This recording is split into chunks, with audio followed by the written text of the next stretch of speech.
Hey guys, welcome back. In today's video, we're going to be taking a look at the Roomba i7 model 7150. Robot vacuums have been around for some time, and I finally decided to pick one up. Because it comes with Imprint Smart Mapping technology, I went for the Roomba i7. This technology learns and maps your home, making it easy to clean specific rooms for quick jobs or even a full floor cleanup. Another highly convenient feature is being able to start a cleaning job by voice using Google Assistant or Amazon Alexa. So let's just jump right into the unboxing, and from there we'll take a quick look at the setup, run through some features and tests.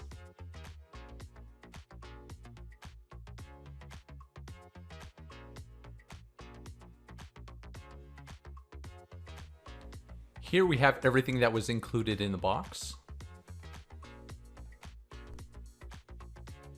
First, we have the product manual.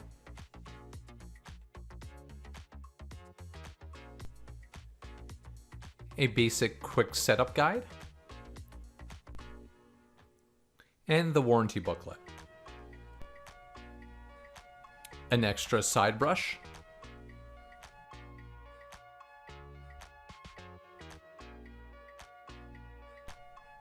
Here we got the virtual wall barrier. To keep your Roomba out of certain areas of your house, you just place this down and it'll create that virtual wall.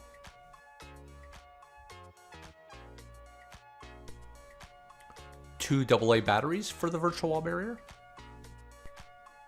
Here we have the Roomba home base.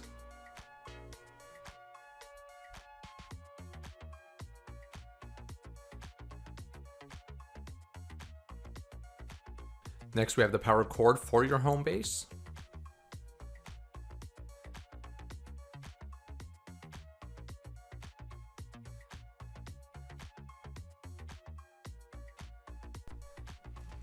And I got 4 replacement filters. And keep in mind, I did get this at Costco, so I do believe they threw in 3 extra filters. Otherwise, you would have only received 1. And now finally, we have the Roomba.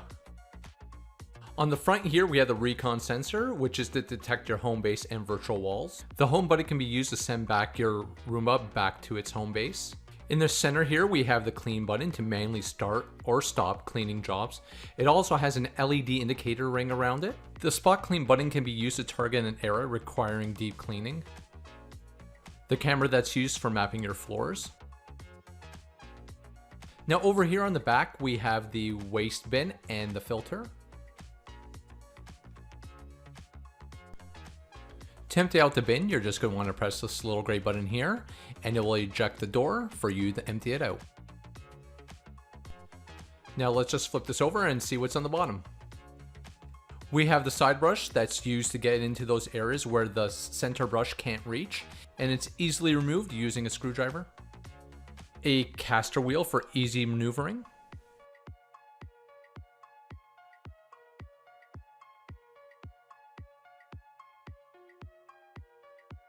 In the center, we have the latch to remove our center brushes, so we can clean them and replace them if needed.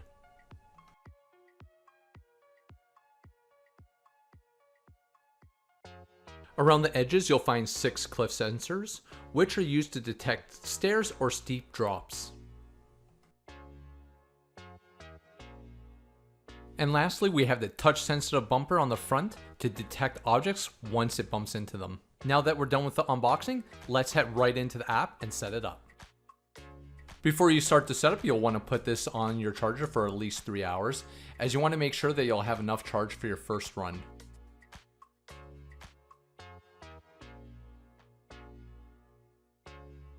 The setup is super simple and guides you through personalizing your Roomba's name, as well as connecting to your Wi-Fi.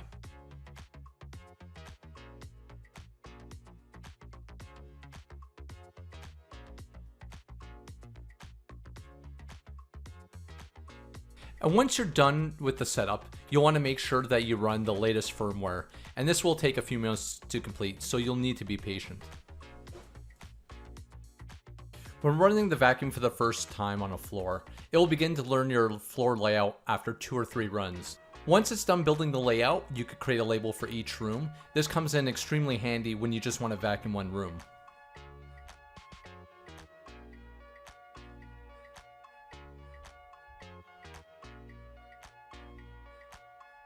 Using keep out zones are really useful when you want to keep it out of certain areas. In my case, I didn't want to bump into my dog bowl. In order to utilize the keep out zones, it's good to need to know your floor plan first. So if you're looking to restrict areas before your floor plan is created, you'll need to use a virtual wall barrier.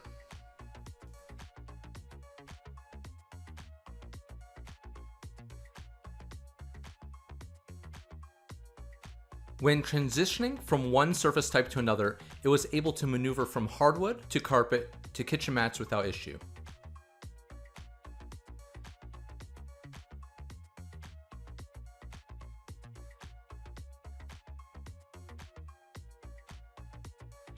The only time the Roomba struggled was with the shag carpeting. It had a difficult time actually getting onto the carpet, and once it got on, it got stuck and stopped operating.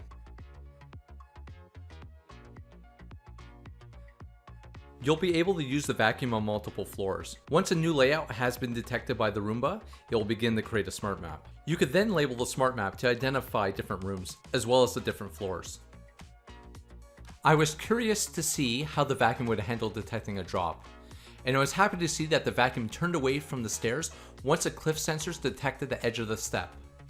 A common question I get, and I'm not quite sure how the answer, is around the loudness of the vacuum. So I decided to do a sound test between my Roomba, a regular vacuum, and a stick vacuum.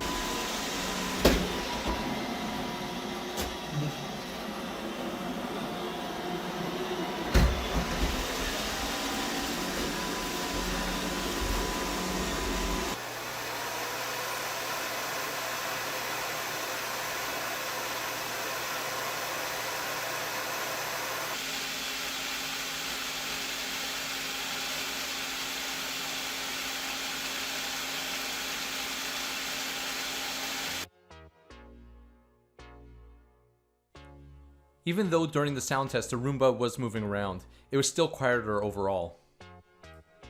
Some findings and tips from my usage so far: pick up all the items off the floor before running the Roomba. You'll want to be extra diligent picking up items that could wrap around the rollers, cords, strings, and the like, as they could wrap around pretty extensively. If these items do get caught in the rollers, the Roomba will turn off with an error until the gem is removed.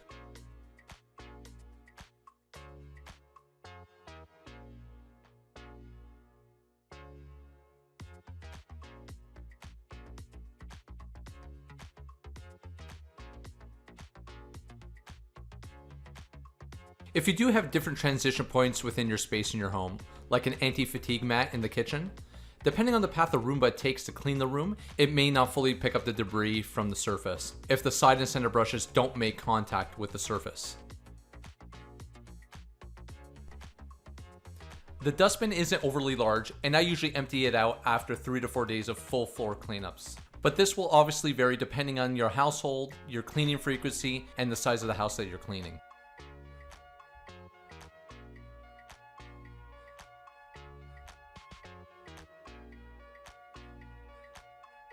While the Roomba does a great job vacuuming, it doesn't have a 100% cleanup rate. In my experience, from time to time, lighter debris will get thrown around by the side brush. But overall, I'm very pleased with my purchase.